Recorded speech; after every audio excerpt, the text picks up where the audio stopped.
Welcome back to the channel. Today I want to do this side-by-side comparison. This isn't really a head-to-head duel because I think the outcome should be kind of a bit of a foregone conclusion, but just to show you what you're getting in terms of the difference when you pay for an IWC versus the Oris on the left here. So just introducing the watches. On the left corner here I have my kind of beloved Oris Aquis, blue sunburst style with black ceramic bezel, reviewed very early in the introduction, early days of the channel, and this has been watched many times and remains one of my most favorite watches because it's such a great watch. On the right, on the other hand, is a more recent review. This one is courtesy of my friend and local supporter Graham, who has lent this IWC Aquatimer automatic for me to review and do comparisons. So shout out to Graham again for lending me this awesome watch. Okay, so what we have here are two Swiss-made dive watches. They are similar size, so the case size is 42mm on the IWC with a 44mm bezel.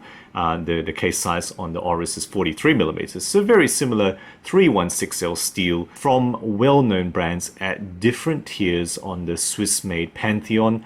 They have quality steel construction. They both have screw-in case backs, and I'll just show you the Oris here with the their famous red rotor there, and screw-in solid crowns for 300-meter water resistance. They both have the same water resistant rating. They both have unidirectional dive bezels, and they both have fantastic performing lume. They really have a great long-lasting lume in the nighttime. The one on the right, the IWC, does cost 3 times as much as the Oris Aquis. So the MSRP of the Oris Aquis is $1850 USD, 1,850.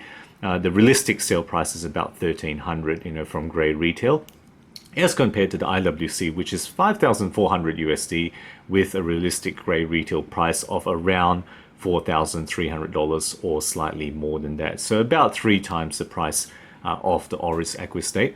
What are you getting? What can you expect to get in the Aquatimer from legendary IWC as compared to the kind of like more entry to mid-tier Oris Aquis? All right, let's have a look at the head-to-head and let kind of dig into what you're getting for the difference in price.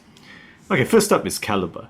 So the Oris has the SW200, the Solita SW200, based on the ETA 2824. Very reliable movement. It's a workhorse movement. Probably most people think it's not quite up there with ETA, but it's pretty respected. On the other hand, the IWC has the 2892-A2. I mean, they call it an IWC caliber number, but really it's a 2892. They are both not chronometer, but the higher grade ETA in the IWC might as well be. It's running about +2 or 3 seconds per day in the 2 weeks that I've had this. Undoubtedly, this is the superior movement. I don't think anybody has any arguments or qualms about considering that as a superior movement. It is really only found in higher grade watches, 3-hander watches. So 8 versus 7 is what I've given the Calibre mark there. Okay, next up, case and bezel. Okay, so the Oris has a really, really great case. I really love this case. The design is their own thing, kind of that kettle side there. They have those unique lugs, which kind of can be a bit of a bugbear, but it's a positive to me because there's nothing else quite like it. It's got that great bezel, right? It's a really good bezel design, very solid, right? Very, some people say they have to play on this, but really, once it locks in place, there is no play on mine, and it is very solid, very nicely performing bezel. One of the better ones that I've seen at this price tier for sure. On the other hand, the IWC, all right, I have to say it's also got a fantastic case. I mean, it's got that talking point of that housing for the bezel there. That's what that is at the side there, right? I mean, just have a look at the case design. Nice solid case back, nice lugs, right, and very good quality finishing, and the bezel is really cool. It's unique, it's patented, and it's got this ratcheting function, and it feels absolutely solid. It's just a great bezel that you won't find anywhere else, with that housing that gives you that ratcheting gear. That's where it sits. Okay, so I think the IWC has to take it. I've given 9 out of 10 for the IWC for all its design features. I mean, the Oris is no slouch, 8 out of 10, but I think I've got to give the edge to the IWC in the case and bezel mark here. Okay, dial and crystal. All right, they both have domed sapphire with anti-reflective coating, so that doesn't really come into comparison here. So we're just talking about the dial here. And, in this case, this particular specimen of the Oris Aquis has a beautiful blue sunburst. I really, really like this one. I'm very glad that I chose this one.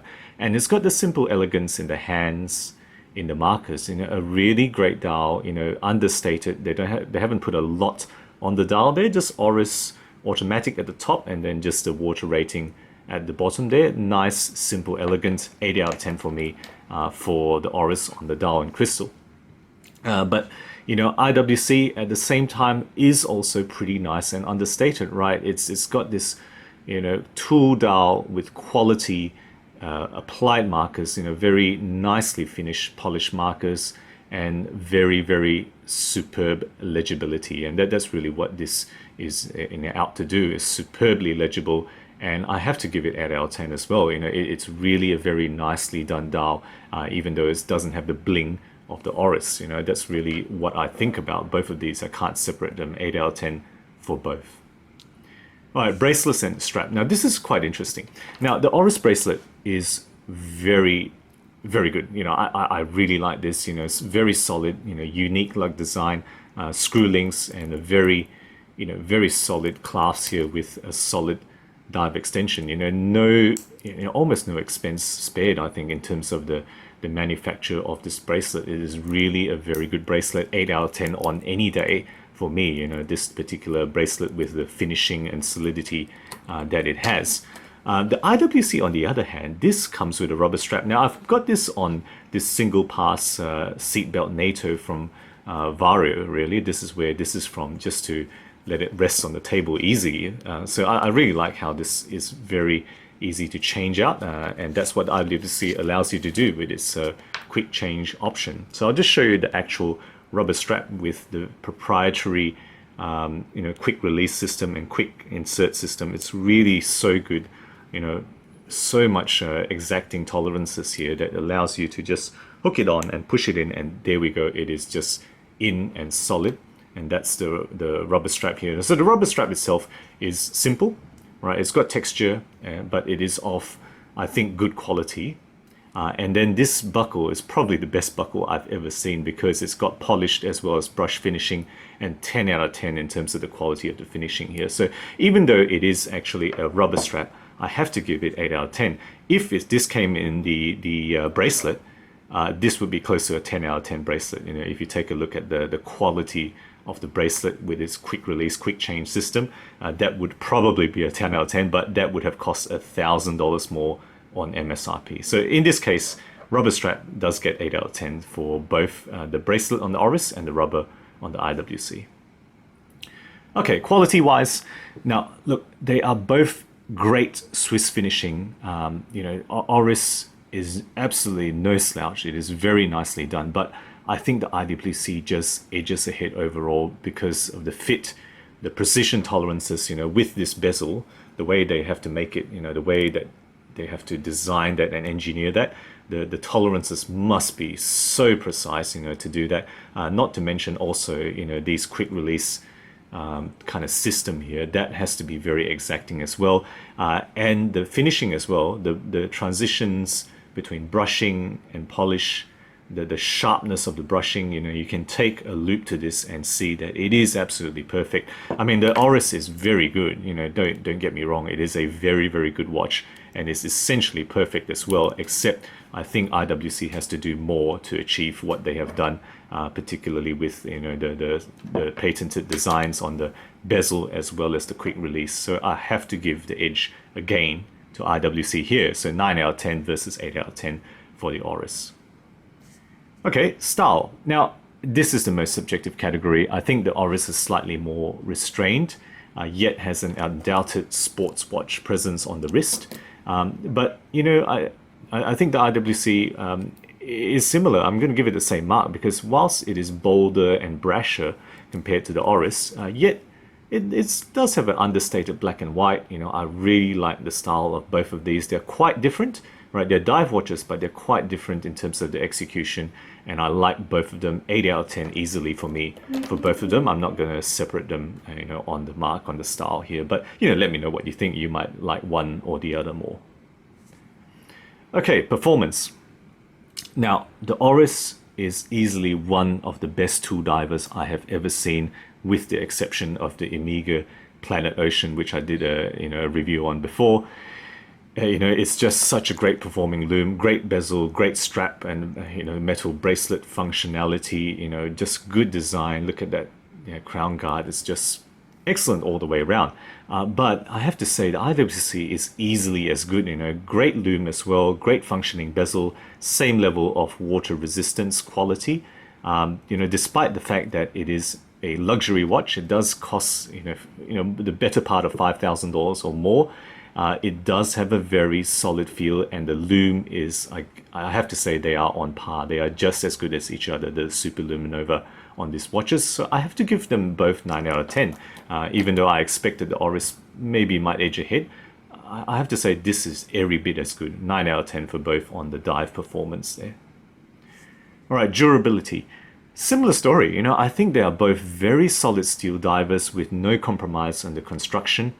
They feel like they are built to withstand the rigors of, you know, professional dive use. And I don't know if professional divers would choose a watch like an Oris. Let me know if you are a diver. I'm not, and I do not know any professional divers personally, but they do feel like they will absolutely live up to, you know, the demands that you might put on them if you took them to professional use. They are both very solid in terms of the case. You know, weight in the IWC, in fact, weighs slightly more in terms of the case, just purely the case, than the Oris. But I have to give 9 out of 10 for both of them on the durability mark here.